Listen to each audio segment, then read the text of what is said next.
Hello, hello, hello. How are you? How's everybody? Welcome, welcome, welcome to week 4 of the YouTube 16-week guided session.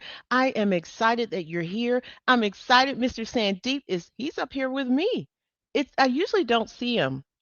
So this is really awesome. Hello, hello, hello. I just want to go down and first and foremost, I'm going to welcome our new members. We have Maria and Poisey. Hello, hello, hello. But the team is in the building. Hello, Mr. Sandeep. Hello, Ms. Mills. And I think they're going to start coming in. And as they come in, I'm going to say, hey, all right, I think I saw Miss Haley. Hi, Miss Haley. And we have some interns here, Miss Star Wars Girl, and that's all I see for now. So hello, hello, hello, hello, Amber. These are our students now. And Kay Angeles, I think I'm saying it wrong, but I want to thank you for your survey. I remember you. And then we have Shaka Khan. Hello, hello, hello. Hi, Francois. I just want to know, how does my mic sound? That's why I'm saying hello. That's why I'm spending a lot of time saying hello, but it's not why I'm saying hello. How does my mic sound? Is it okay? Is it loud? Is it clear? All right. Okay, Chicky Lynn. And if you have a different name, I probably won't say it. Hi, intern, Miss Beth. I see you. I probably won't say it because I'm gonna just butcher it. Now, if you want me to, holler your name out, you're gonna have to help me, okay? First, give me permission. Great. Someone said they can hear me. Great. All right. The purpose of this class is not to instruct. No, we do get some people saying, hey, I need more instruction. But this is not the instructional piece. The instructional piece are the classes on that playlist, right? We want to The purpose of this class is to be more accessible to you, to answer questions. We have some of the best and the brightest in the industry in your chat, and they're here to answer your questions. Also, I want to know what you already know. So I can kind of guide you. I want to give you tips on how to navigate your course, the YouTube course, and I want to point out key guidelines that you need to know for that medical coding exam. Yes. Yeah, I'm gonna make sure you're straight. Okay, thank you. Chicky Lynn says she's learning so much. That's what I'm talking about. All right, thanks, Francois. Okay, so no new announcements other than this is not the MCDC course. A lot of people think it is. It is not. It is the AMCI YouTube course, and trust me, it's one of the best out there. Trust me. Paid or not. It's not better than MCDC, but it's one of the best out there, rest assured. Okay, so we meet every week around the same time on Thursdays. And I want to tell you on Mondays, I don't know how many of you have been able to go, but on Mondays, we have a free guidelines mastery class with our very own Miss Haley. And the people that are going to this guideline masteries class, they are rocking the guidelines because they test and study the guidelines before this class, and I can see them. I'm like, OMG. So whatever you're doing, Miss Haley, keep doing it. You are rocking it out. And then on Wednesday nights, that was yesterday, we have an interactive medical terminology and anatomy and physiology class. It's called I'm Tap, and that's with Ms. Mills and her team. And that is our most popular class. A lot of people love it. You're learning medical terminology and anatomy without any books, and you're having a great time. All right, just want to let you know that the MCG is available, the 2026 ebook. So if you want to get it, you can go to our website, www.amcicoding.com, and click on that MCG manual.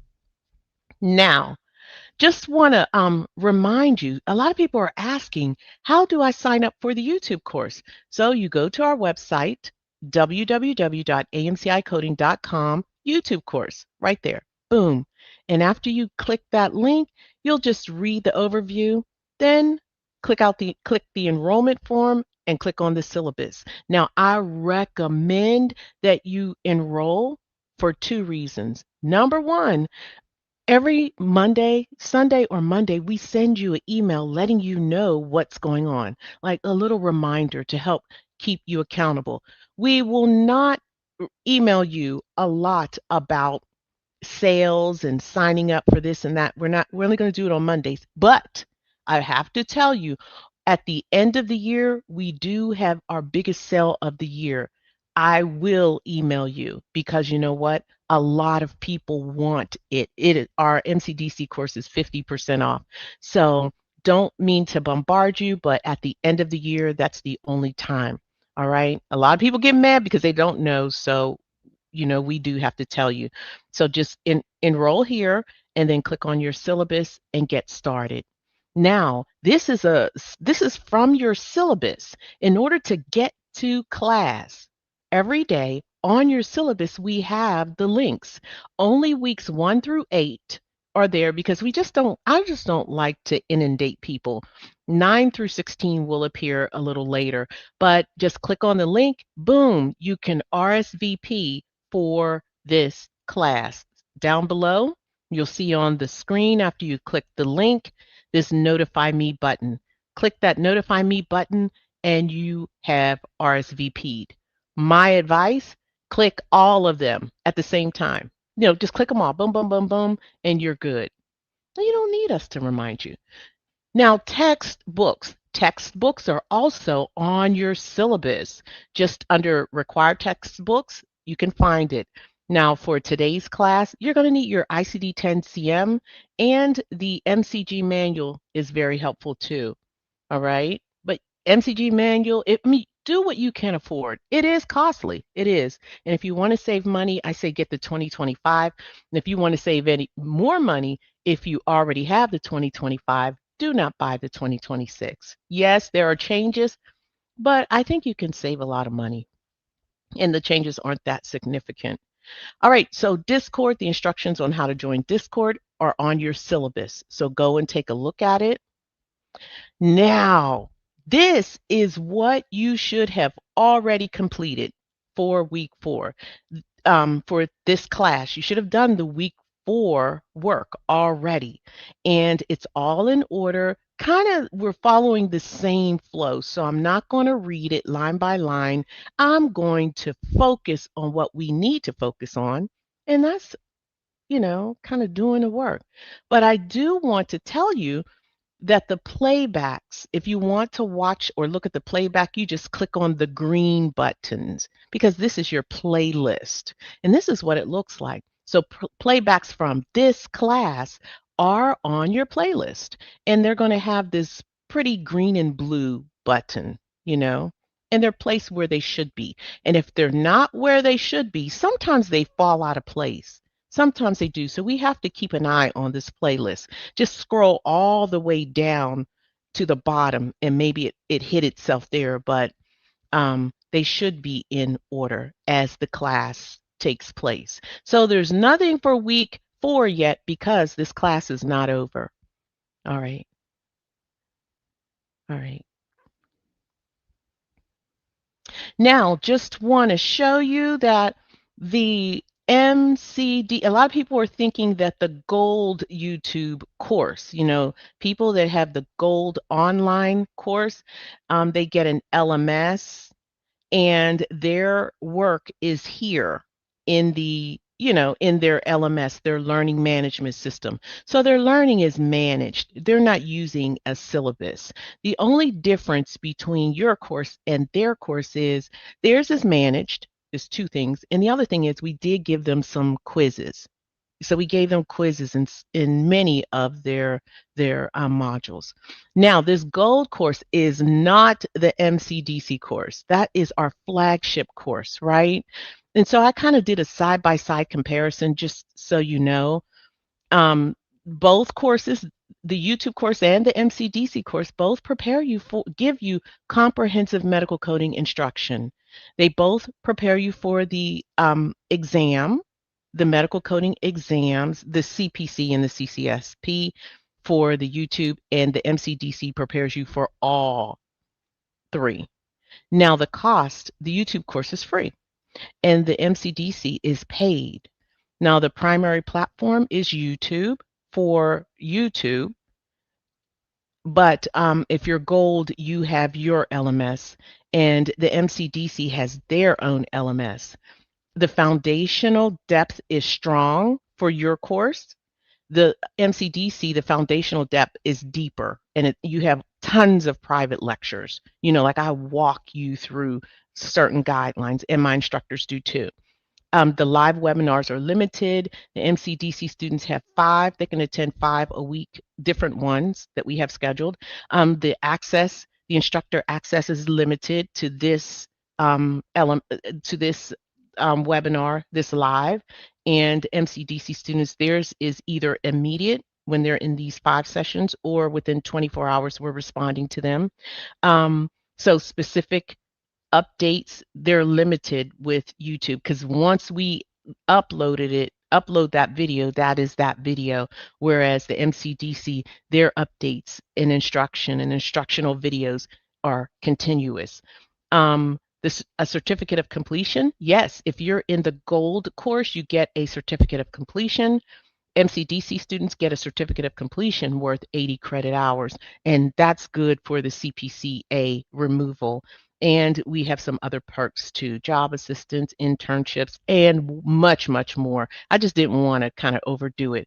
But the MCDC course is costly. Who has that kind of money, right? Some people do, some people don't.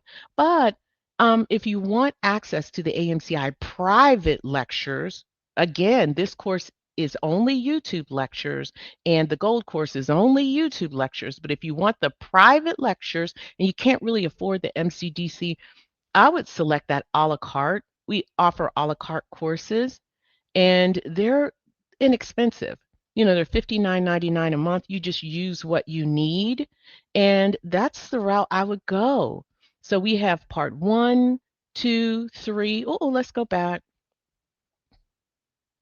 So 1, 2, 3, 4, you could select either one of these. This is the most cost-effective way. But I will tell you, if you are new to medical coding, and let's say you're here, I would take this part 1, because we have instructional videos for all of the CPT, like foundational, not easy peasy, but stuff that you need to know. So I would do part 1, 2, 3, and select one of the courses, exam preps that you're going to interested in, CCSP or CPC.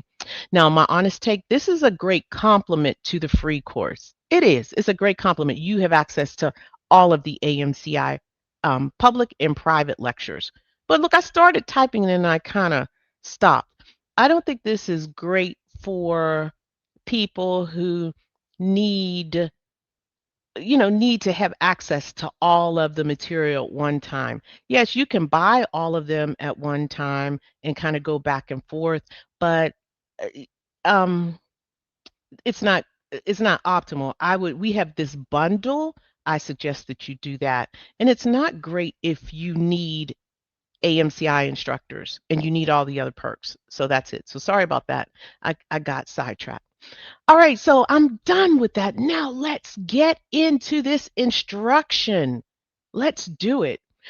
All right, it's week 4. And this week we're going to talk about endocrine, pain, psych, eyes. No, we're not going to talk about psych and eyes because they have limited guidelines. They have guidelines, but limited. We're really, really going to talk about endocrine and pain. And you should really know many of these guidelines or have seen these guidelines, not necessarily know it. And you should always apply general coding guidelines. So the guidelines A, you should always apply them. So those are general guidelines and what do you call those? Conventions. You should be familiar with specific diseases within the diabetes diagnostic categories. So you should know the difference between type 1 and type 2. You don't need to know a whole lot, but you should know the difference, right? You should be familiar with some of the diseases in the nervous system, right? And also, you should be familiar already with how to reference a specific guideline, either from the MCG, the ICD-10-CM manual, or the CMS PDF that we provide you. If you're just learning to look up codes, this is not for you. Not yet.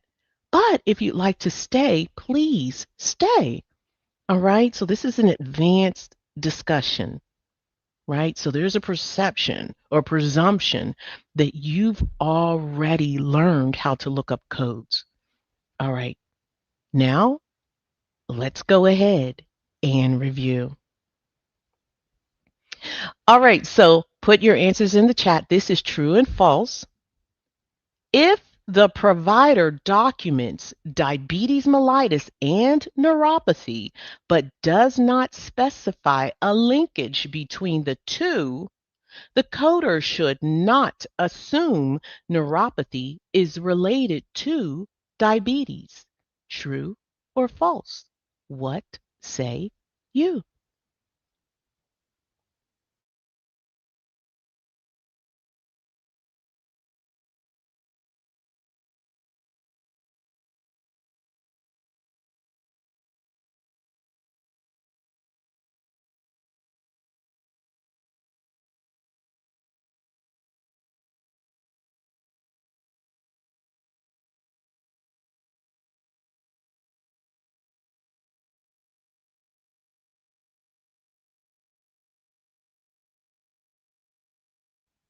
Okay, so I'm not going to take a whole lot of time, but I want to tell you all you are doing a phenomenal job just answering, right? And the way it's written, I can see why people said false, but this is true.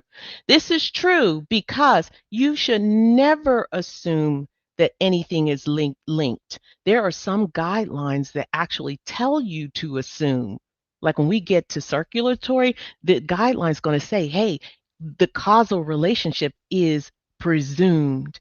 But this is not the thing here. Don't assume anything. You let that doctor link it. The doctor must say that the diabetes is due to, the diabetes is related. Okay? All right. Good job, everybody. Good job, especially if you learned something. All right, now this is a guideline reference, but I just want to know if you know it. So either you can look it up or you don't. Let's just kind of go with it. So I don't expect you to get this right, but if you do, that's awesome. If you learn something, even better. True or false? When a patient has diabetes mellitus with chronic kidney disease, the ICD-10-CM guideline requires the coder to assign both a diabetes code with the CKD manifestation, in other words, a combination code, and an additional code to identify the stage of the CKD. Do you know it? True or false? What say you? Okay, I see some ahas coming through. That's right, Kathy Jones. And you know what? I just want to say hello to our newest member, Adrod. Welcome, Adrot. Excuse me, Adrot. Welcome, welcome, welcome. And you guys are rocking it in the chat. Don't be afraid. We all were there. At AMCI, we don't judge you at all. We're not going to do it. Nope. All right, great job, everybody. So if you said true, outstanding. Why is this never assume linkage here? Okay, disregard that. Maybe I was doing something.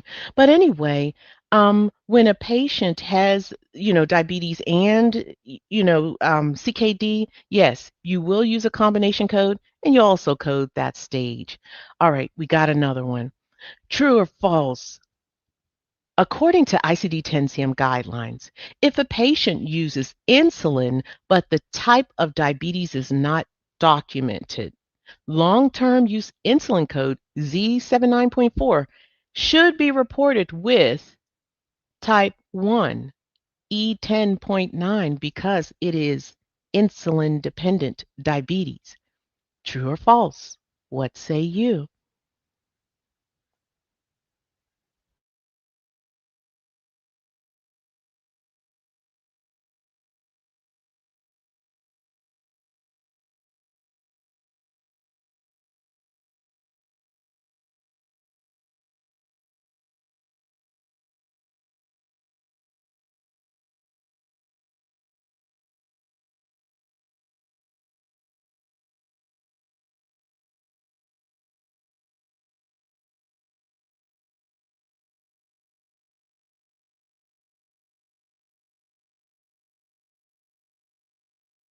Okay, those answers are coming through, and you all said false. Absolutely, absolutely. The diabetes, the default when diabetes is not documented is E11 when a patient's using long term use of insulin. So, when long term use insulin is documented, E11 type 2 will be the default. In fact, type 2 is the default. Someone had a request, and I think it was a fair request, and they said, hey, essentially, when we get to CPT, can we have I think more specific instruction. Again, this is not the instruction. This is not the instruction.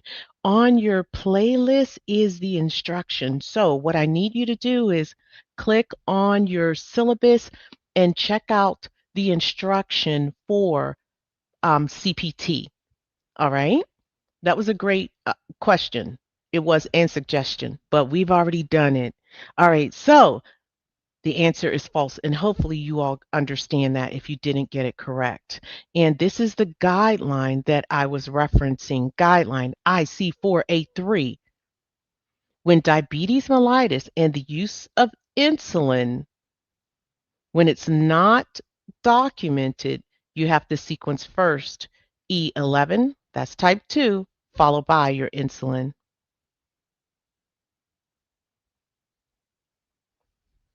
All right, number 4, true or false? When diabetes mellitus is documented with a manifestation such as CKD, the ICD-10-CM guidelines instruct the coder to assign only the diabetes code because the manifestation is included in the combination code.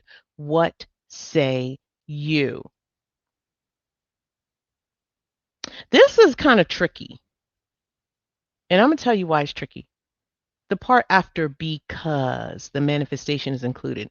So the question is the you need to answer is only one code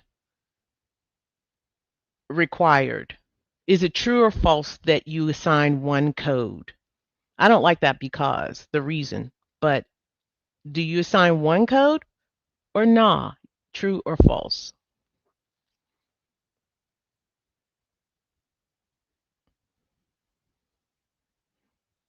I don't mean to confuse you all.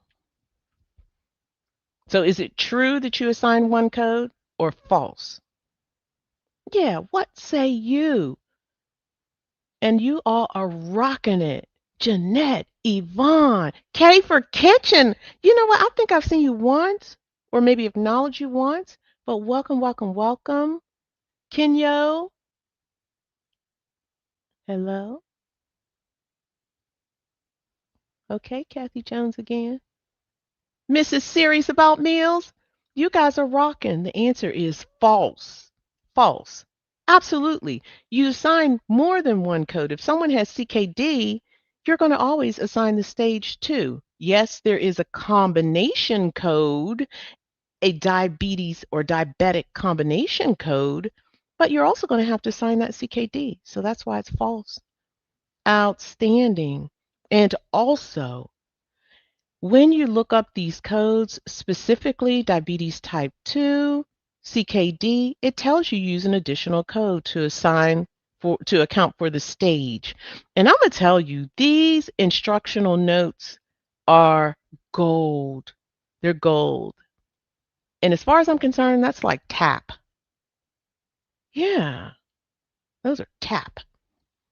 All right, true or false? When a patient's seen for chronic pain and the underlying neurological condition is unknown, the ICD-10-CM guidelines permit coders to use general chronic pain code and sequence it first. True or false? True or false? What say you?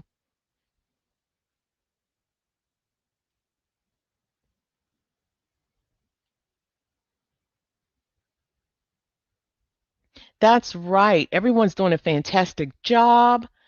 I cannot. stress that enough. You all are rocking it. You are rocking it. And we're going to have some aha moments. We're going to learn a lot today. I love these true and false because it lets me know where we need to be. And it is true. Yeah, there is a guideline. I'll show you later that when a person has chronic pain, you can sequence the chronic pain first. Yeah, even if the site is unknown, even if the neurological condition is unknown too. And this is the code you would use, G86.29, other chronic pain or chronic pain not elsewhere classifiable. All right, true or false? If a patient has right-sided hemiplegia, but the documentation does not specify patient dominancy, in other words, the documentation doesn't say whether or not the patient is right or left-handed, then the presumption is that the hemiplegia is on the patient's dominant side. True or false? What say you?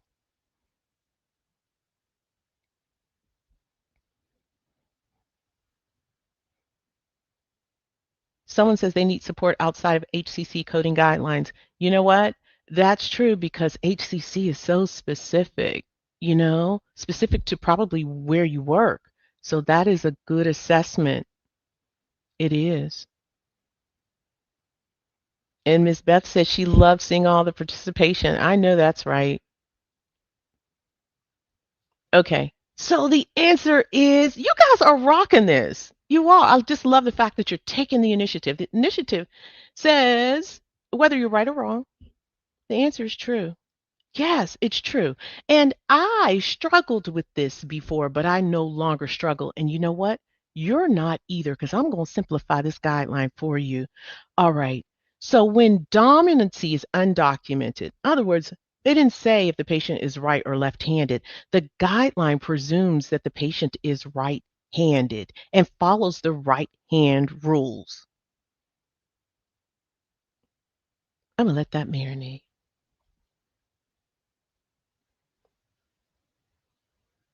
All right.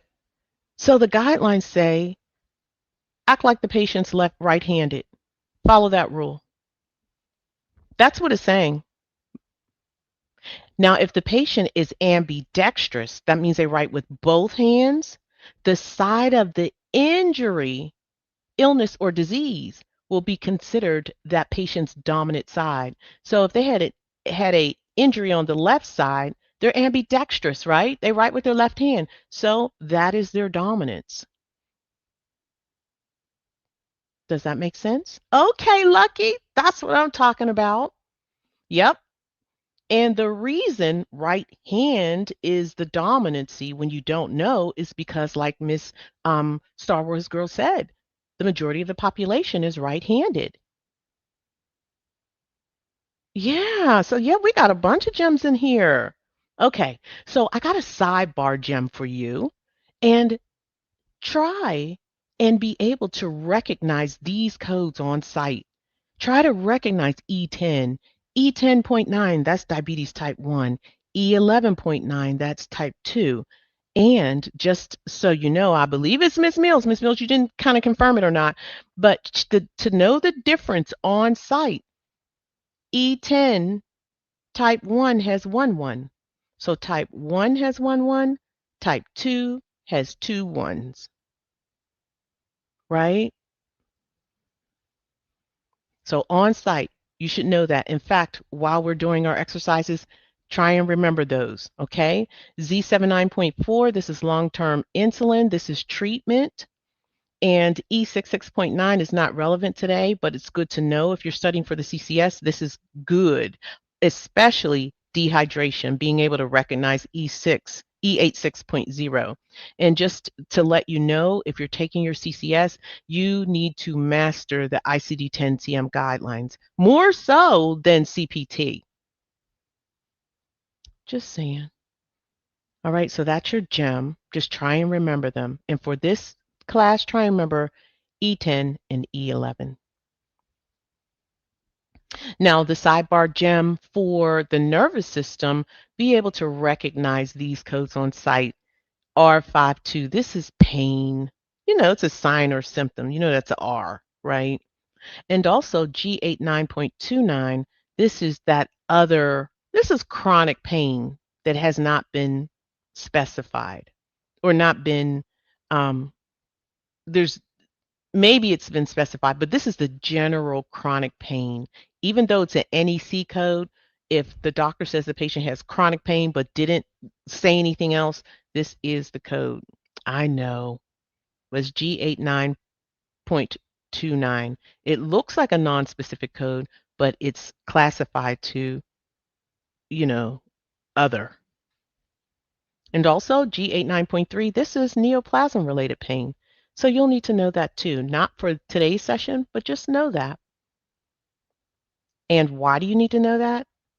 It's going to give you a time advantage when you take your medical coding exams. All right. So just want to show you that for people that are asking, how do I find the guidelines in the MCG? Just pull out your MCG, click on your table of contents, scroll down to whatever your chapter on. If you're on endocrine, chapter 4, click that. Chapter 6, that's as easy as it is. So hopefully that's helpful. Now let's get to business. We've got some challenges. All right. Of the following answers, which best describes the encounter? A, E10.9, B, E11.9, C, E11.65, and D, E10.9 and R73.09.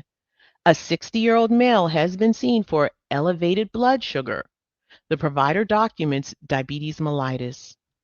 What say you? Go ahead, type your answers in the chat.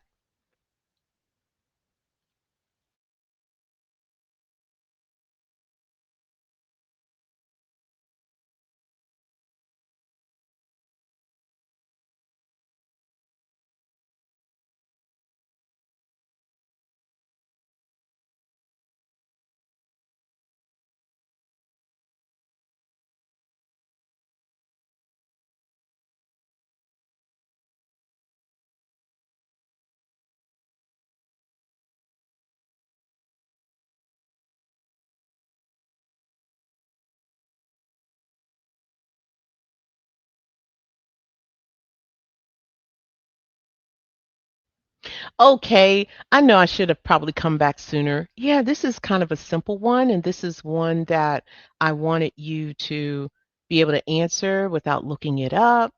And now this is how we answer. If this is your first time here, we write down the inventory. We inventory any diagnoses, signs, symptoms, treatment, and or procedures. In this case, the patient was seen for elevated blood sugar, and then the provider documents diabetes. So right off the bat, I'm going to eliminate elevated blood sugar, right? Because it is a symptom of, oh no, that's a sign. It's a sign of diabetes. Does anybody know the difference between a sign and a symptom? Yeah, somebody said see. Yes, it's what you can see. So the doctor can read the blood sugar level, right? A sign is something you can see. A symptom is from the patient's perspective, typically what they can feel, right? Okay, great job. All right, so I'm going to eliminate D because this other abnormal blood glucose is not specific, right? And then I'm going to go to my guidelines, and my guidelines say, hey, we've got combination codes, but that's only when the patient has a diabetic complication. In this case, this patient only has diabetes, right? So this diabetes type 2 with hyperglycemia, that would not be correct. The patient was not diagnosed with that, so we can get rid of it. And I do want to tell you that if a patient came in with uncontrolled diabetes, that is hyperglycemia. Now, that is something you should know. Uncontrolled diabetes is hyperglycemia. So if this documentation said this patient's seen for uncontrolled diabetes and documents diabetes, then you would have to code it as hyperglycemia. How do you know that, Mrs. J? Because if you looked up uncontrolled diabetes, it points you to hyperglycemia. So what we've done was, because you need to know it, because you're moving fast on the exam and you could miss that, we did put it in the MCG. So it does say uncontrolled is hyperglycemia. All right, so that leaves us with type 1 and 2, right? And we just learned that when the diabetes is not documented, the default will be type what? Well, guideline IC4A2 says when the type of diabetes is not documented, the default is type 2, right? Type 1 is juvenile diabetes, often diagnosed during childhood, often. But adults have juvenile diabetes too because they grow up.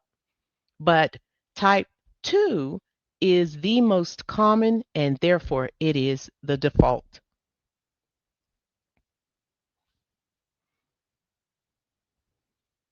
So if you said B, outstanding. That's right, Mr. Sandeep. They are rocking the chat. All right, I'm going to take a moment. How are you feeling? That's right, Ms. Haley. They are participating very, very well. And that's all I want to see. I just want you to be comfortable enough. Be comfortable enough to get them wrong every time. Don't worry, because I'm going to tell you, you're going to get some of them right next time. I promise you. All right, got another scenario. Oh, I got a gem before that. So here's the gem. For the exam, never assume anything unless the guidelines say you can. So that's just a general gem. All right, let's do it again. Let's try it again. Of the following answers, which best describes the encounter? A, E11.3211, B, E11.3212, C, E11.3192, D, E11.331. A 72-year-old woman, oh, also too, I do want to know, I want you to try and answer this question before I complete reading the scenario. So I'm going to slow down, okay? A 72-year-old woman with long-standing type 2 diabetes is seen for worsening blurry vision. Ophthalmology documents moderate, non-proliferative diabetic retinopathy with macular edema, right eye. Okay, coders, how many of you are writing down the keywords? You can say no, I won't be mad. Muku. Hello, hello. Hi, Swanson. You guys are doing an amazing job. I want to know who's writing down their inventory. Who's inventorying? Okay, that's awesome. Okay, I'm going to give you a few more moments. I love it. I love it. I love it. Outstanding. That is what I want to see. People are answering that question in record time. You know you're saving time. You are. All of the questions on the exam are not guideline based, but some of them aren't. And a question like this is not. It just requires you to be forensic. So I'm going to write down my inventory so I am not going so I don't make a mistake. This patient has type 2 diabetes mellitus. Blurry vision is worsening. Moderate, non-proliferative, diabetic retinopathy with macular edema, right eye. And if you notice I'm saying moderate like that, that is a key word that always jumps out whenever you have these, because often when you have moderate, there is a mild and there might be some complex level, right? So moderate is a major keyword for me. All right. So the patient has diabetes mellitus. All of the answers have diabetes mellitus, right? And look at this. Boom, boom, boom, boom. Moderate. Look at that. Now I got to make sure everything else measures up. This is non-proliferative diabetic retinopathy. So too is this, and so too is this. Both with macular edema. And then these two are right eye. This is left eye. Man, we got the answer just like that. The answer is D because the key words just line up. So forensic accuracy is key. You need to lock in on those key words. Now, you all rocked this one. And does anybody else have a method that they want to share that helped them lock in on the correct answer? Anybody have one? But my advice is to, like, whenever they have mild, moderate, high, or whatever, make sure that you lock in on that because that's going to drive you. It's going to at least help you get rid of the words, that don't say that. And there's often one, at least one. Thank you, Kathy. All right, so if you all said D, outstanding, outstanding, and you all just saved some time, I'm telling you. All right, got another scenario. Of the following answers, which best describes the encounter? A, E11.21, N18.32. B, N11. I don't like that. At least you didn't see the answer. All right, N11.29, N18.32. C, E10.22, N18.32, and D, E11.9, N18.32. Now, coders, if we're looking at the answers, right? When I said, hey, make sure you know the difference between E11 and E10 category, right? And on site, one is type 1 and the others are type 2. So I'm not going to eliminate this right away because if this says that the patient has type 1, then we know we can eliminate all the other 3. But something's getting eliminated. Now let's approach our scenario. A 68-year-old patient with diabetes and CKD presents for a routine follow-up. The provider documents diabetic nephropathy. Lab confirms stable renal function with CKD stage 3B. All right, coders. What is the best of the 4?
Okay, I just want to say hello to you, Tiffany, and Newtland. Good job. Good to see your answers. Okay, Hoden, I love it. If I'm saying your name wrong, I apologize. I just want to acknowledge you. Kenyo, outstanding job just answering. And that's right, Mr. Sandeep. The chat is on fire. All right, so my inventory is diabetes mellitus. And you notice I'm writing in abbreviation just kind of to get you accustomed to seeing it. So if they do document on your exam that way, you know what it is. Stage 3B, CKD, chronic kidney disease, and diabetic nephropathy. All right, those are my keywords. So what guideline is applied? Well, the guideline that says if the type of diabetes is not documented, the default will be type 2. So right away, we can get rid of that doggone C, ear distraction. And we can also get rid of D. And the reason is because E11.9 is a non-specific diabetes code, right? That point 9 suggests that it's non-specific. Now, and the reason we got rid of it is because we are coding for diabetic nephropathy. That is a very specific type of diabetes, right? So we are also going to get rid of B, we're going to get rid of B. You know what? Okay. We're going to get rid of B because it is the code they're using, E11.29, is the code for other CKD complications. Whenever you see other, that means that the doctor specified the type of complication, but it's not in the book, right? Our doctor was very specific and it is in the book. Diabetic nephropathy is in the book. So A is your answer, E11.21. And if you said A, way to go, way to go, way to go. And I got a gem. So whenever you see other complications, that's anywhere in ICD-10. That means the complication is not listed in ICD-10-CM.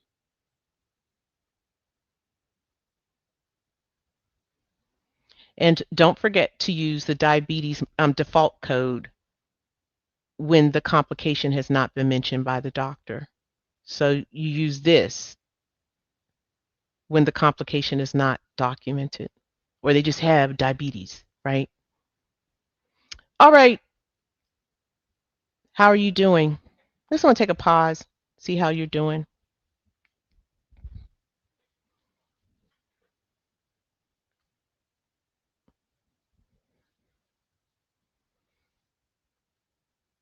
Somebody said they got it. That's what I'm talking about, Yvonne. Muku said they are good. Muku fit. Okay, Newtland. All right, here we go. Of the following answers, which best describes the encounter? A, O24.113, E11.9, 79, Z79.4, and Z3A.28. B, E11.9, Z3A.28. C, O24.414, Z3A.28, and D, O24.414, Z79.4, Z3A.28. I'm going to pause here. Coders, are you all recognizing some of these codes? I know some of the interns do. Our interns are students. Some of them are students and some are not. That they're all students, but some of them have their certification. Their CPC at least, or CCSP. So can you recognize on site some of these? Yeah. Yes, we at least know E11.9 and Z79.4. And if you've gone further, you know what this Z3A.28 is. Just saying. Okay, a 30-year-old pregnant woman at 28 weeks gestation is diagnosed with gestational diabetes controlled with insulin. She's referred for diabetic counseling and monitoring. Okay, coders, type your answers in the chat. And yes, I've placed what those answers are, but you can look them up too It's a good idea if you can to look up some things. It is, because guidelines are guidelines. And sometimes they're sitting right next to that code or in that instructional note above or below.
I love it. The participation is amazing. And I love the fact that majority of you were able to narrow it down to two, and you all are correct.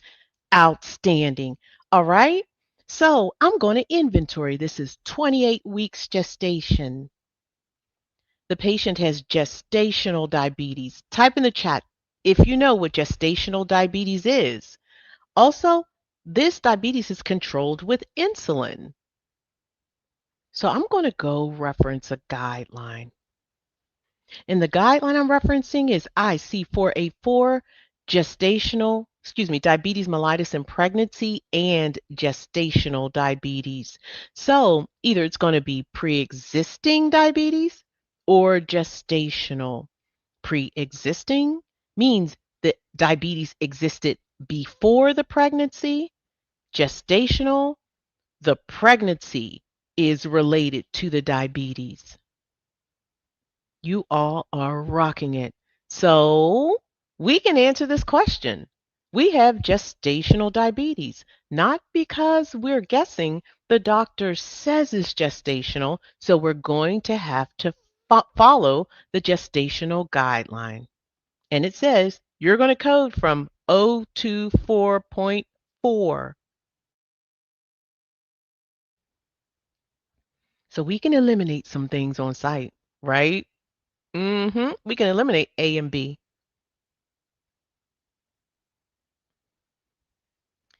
And you have to ask yourself, is this pre-existing or gestational? Always. That's your first question. We already established it's gestational. So we're going to get rid of the pre-existing. 024.113. And also, if you need to, in this section in your book, it's good that you know the trimesters, the trimester periods. It's just good. So for this scenario, this patient is in her third trimester. Now, let's have a brief discussion on pre-existing versus gestational. And my goal is to help you see the difference between these codes on site, right? So 024.1 is your pre-existing type 2, and this diabetes existed prior to the pregnancy. The other was pretty much related to the pregnancy, and that's 024.4. That's the difference. 024.1, 024.4 is the difference. And the key differences is you code them different. So you code the type of diabetes, the type of diabetes additionally, as well as insulin when the patient has pre-existing. And these instructional notes tell you to do it. They say code that E11 and code your insulin.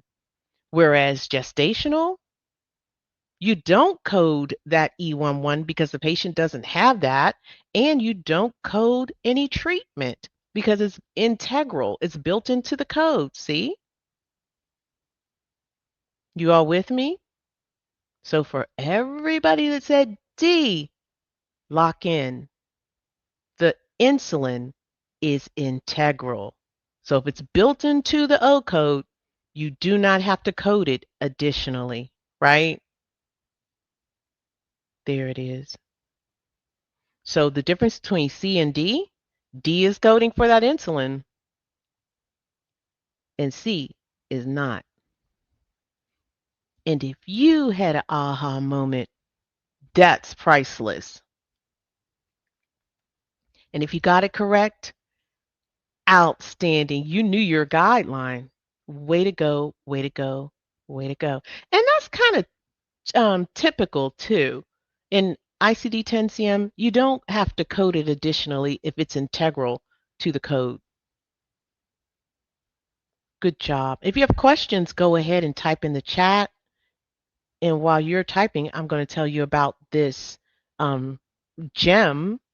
Learn to distinguish pre-existing and gestational diabetes on site. So that 024, they're both from the same category, but one is 1 and one is 4. Good job. Good job. Good job. Good job. All right. I think we have like 5 more minutes. I believe this is the last one. All right. Of the following, and I have my inventory up to kind of help you all along. Of the following answers, which best describes the encounter? A, G89.29, M54.5. B, M54.5. C, G89.4, M45.5, and D, G89.29. A 43-year-old female presents for evaluation and management of chronic low back pain lasting more than 6 months.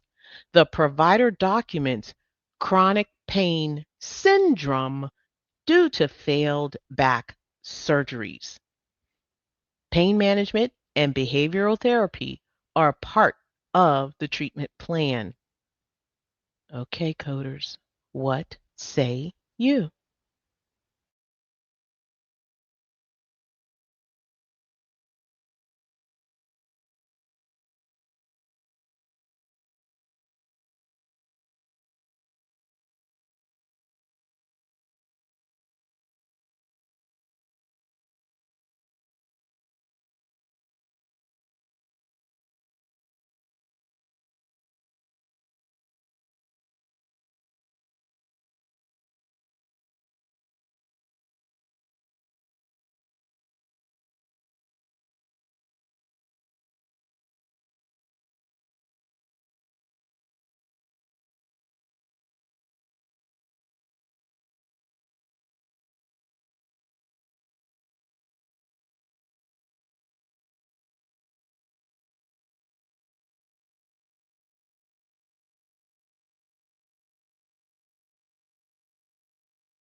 Okay, those answers are coming through, and you all knocked it out the park. Knocked it out the park.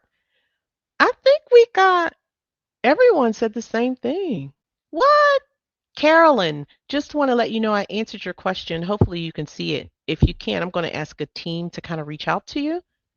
All right.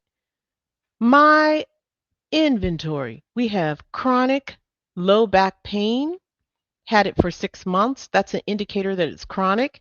And the doctor says this patient has chronic pain syndrome due to these failed back surgeries. So this patient has low back pain, and the patient is receiving pain management and behavioral therapy. So these are my keywords. And I just want to study the pain guidelines. If you all just kind of, just kind of, you know, come with me. This is me studying. And this is what I had to do to get to that answer. All right, so I studied guideline IC IC6B1A, and this says basically that you can sequence these G89 codes first, right? So you can sequence it first as well as the underlying cause of pain, which was the low back pain. So I went to guideline IC6B6, and this is chronic pain syndrome. And it pretty much says that you use G89.4. And right here, it says the provider must specifically document chronic pain syndrome. And it says it right here. These are actual ICD-10-CM guidelines. We have not touched them. And just so you know, the color part is AMCI talking, but the white part is ICD-10-CM. So the provider must specifically document that pain syndrome. Then I went over to IC6B1 and 2, and this is for site-specific pain coding. And it basically says when the site is not bundled into that pain code, you can code it additionally. And that gave me enough to conclude that chronic pain syndrome is more complex than chronic pain, right? Because the provider has to specifically document chronic pain syndrome. So I'm going to code chronic pain syndrome over chronic pain, and then this G89 category can be coded with the specific site. But you all already knew that because you coded it exactly the way it should. So chronic pain syndrome is my first listed code, and I'm going to follow this metric, these little guidelines that I wrote, these gems, and I'm going to follow it. So I'm going to code my chronic pain syndrome, and I'm also going to code my specific site of the pain. So B is gone because it's only coding low back pain. That is not going to do the job. And I'm also going to get rid of D because it's only coding chronic pain. And I'm also going to get rid of A because it's only coding chronic pain as well as the low back. And then my answer is chronic pain syndrome as well as the specific site of the pain, which is low back. Coders, how are you doing? If you said C like you all did, you all didn't need to walk like I did, but I go through these guidelines. I always do, just to make sure I'm what I'm saying is supported. Okay, so if you got that correct, like you all did, outstanding. But if you learned something, hopefully you did, that's priceless. So these are my final words. Try to complete week 5, everything before this class, right? Try and complete it all. We're going to talk about the circulatory system because it makes this conversation that much more, it makes it better. We can have an adult conversation. Like we're not talking about things that, that kind of slow down the class. Like we shouldn't be talking about how to look it up and so forth. And I like this pace. I do. I love it. I hope you do too. All right, just want to let the gold online course members know to just follow your LMS in order. And if anything is not there that should be, make sure that you let us know. Okay. And I got some final tips. Remember this class is not for instruction. So if you went in here and said, I need you to explain it this way, Mrs. J. No, this is the way I want to explain it because I want to be able to talk to you like this. And if you can understand what I'm saying, then that means that you've reached a certain level and you're almost ready. You are. So you should be confident. Definitely use your Quizlet, study endocrine and pain. Remember, you don't have to remember guidelines. Just know they exist. What you need to remember, I'll tell you, like that one, uncontrolled, uncontrolled diabetes is hyperglycemia. It just is. If you look it up, it will say that. Never ever use the blind process of elimination, no matter how much you want to. always read the scenario before you make your final answer. And remember, 2026 guidelines will take precedence. And if you have the AAPC Practicode, put it down. Don't do it until after you have passed your certification. All right? It's a distraction. And that's the best advice I can give. Now we need you. I need you. I need you to complete this survey. Some of you diligently do it each week. And I just thank you for that. I do. I really appreciate you taking the time. And it's not a long scenario. It's not a long um survey. It's very short and it helps us. It helps us deliver the best. So I think that's it. So I just want to say thank you, everyone. I want to thank my team, Ms. Mills, Mr. Sandeep, Miss Haley. Thank you, thank you, thank you. Thank you to my interns. I see you, Miss Beth. I see you, Miss Leslie. And if I missed anybody, please forgive me. And thank you, coders, for showing up each week. And you are showing out. And I said at the onset of this instruction, week 1, if this pace is too fast by week 5, you're going to be okay. I'm seeing it. I'm seeing more answers in this chat. And thank you for doing the work. And Miss Haley, she says you all are amazing and you were outstanding. All right. So on that note, I want to say so long. 4,000 exam passers and free classes at AMCI. Learn to code straight from home or on the road at AMCI. We're on the East Coast, the West Coast. We're